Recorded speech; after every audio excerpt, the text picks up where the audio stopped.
Hey everyone, and welcome back to D&D Daily English. It's April 16th, 2026, and I'm Dan, ready to kick off another episode with some truly extraordinary news from around the globe.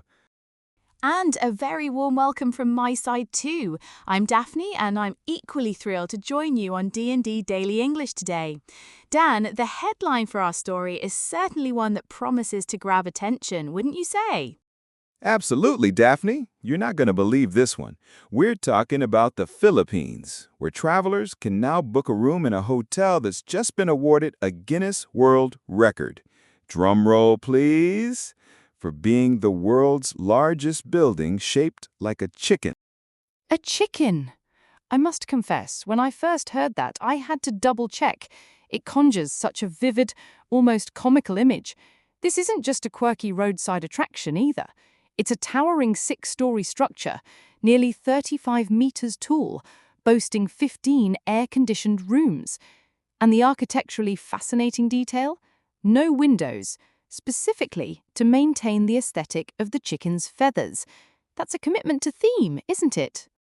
It's definitely next-level themed architecture. From a business and investment standpoint, this Campuestohan Highland Resort on Negros Occidental is making a smart play. They started with a quiet mountaintop plot, and now they've expanded to include wave pools, restaurants, and a plethora of cartoon statues. This chicken-shaped hotel serves as a massive wow factor attraction, generating global buzz and likely driving significant bookings. The fact that it's fully booked months in advance, even with room rates between $80 and $120, demonstrates a strong return on investment for what's essentially a marketing landmark. It's similar to how sports franchises invest heavily in state-of-the-art stadiums or star players. This building is their unique draw, creating both brand recognition and revenue. Indeed, the wow factor is undeniable, Dan. From a linguistic and socio-cultural perspective, it's particularly intriguing to understand the deeper motivations behind such a structure. Ricardo Cano Guapotan, the visionary behind this building, expressly stated his intention to dedicate it to the game fowl industry. He aims to honor the bird's importance to the people of Negros. This isn't merely about constructing a novel tourist spot. It's a profound cultural statement.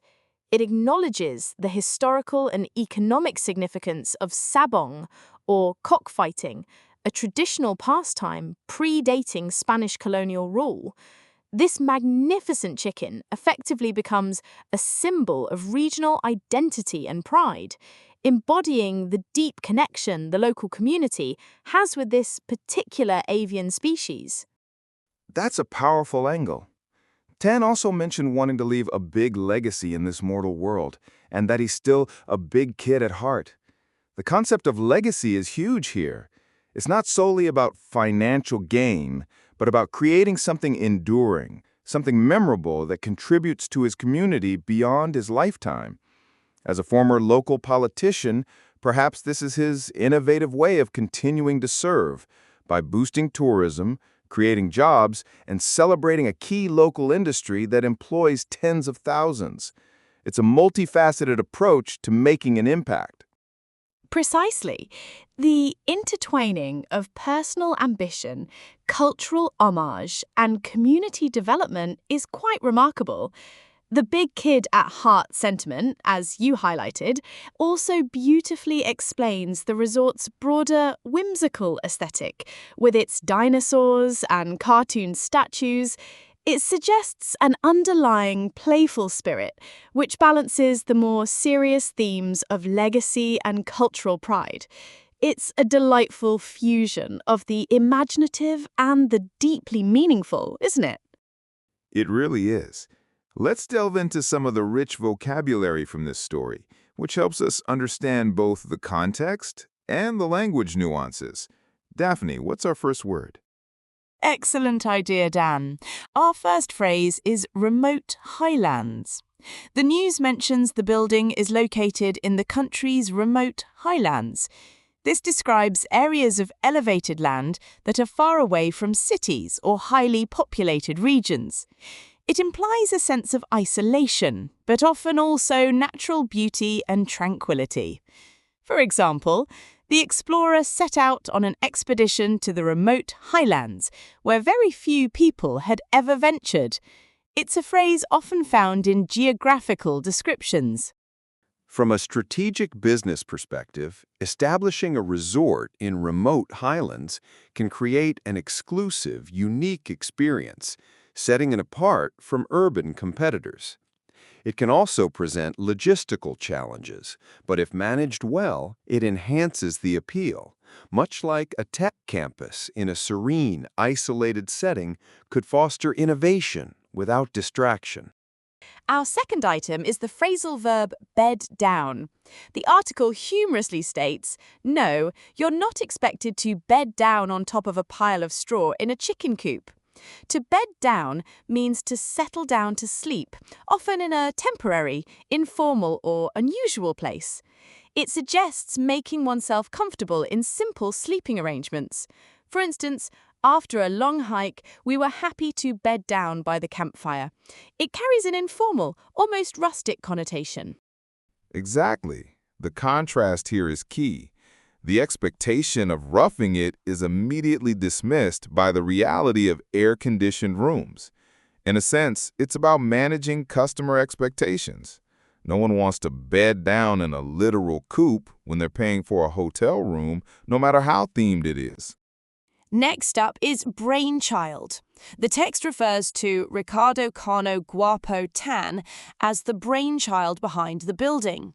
A brainchild is an idea, invention, or creation that is considered to be the product of one person's original thought and planning. It emphasizes innovation and authorship. You might say the new software application was the brainchild of a brilliant young programmer. It's a delightful metaphor, suggesting the idea sprang fully formed from a mind. In the startup world, the brainchild of a founder is often the core intellectual property or the unique vision that defines the company. It's crucial for attracting early investors who are buying into that original idea. It signifies a singular, innovative concept that differentiates a venture. Our fourth word is legacy. Tan told CNN he always wanted to leave a big legacy in this mortal world. And legacy is something that is a part of your history or that remains from an earlier time, or something transmitted by or received from an ancestor or predecessor. It often refers to a lasting impact, reputation, or contribution. For example, the scientist's research left a lasting legacy in the field of medicine. It carries significant emotional and historical weight. From an investment perspective, we sometimes talk about legacy assets, which can be older, perhaps less efficient investments. But in this context, legacy is aspirational.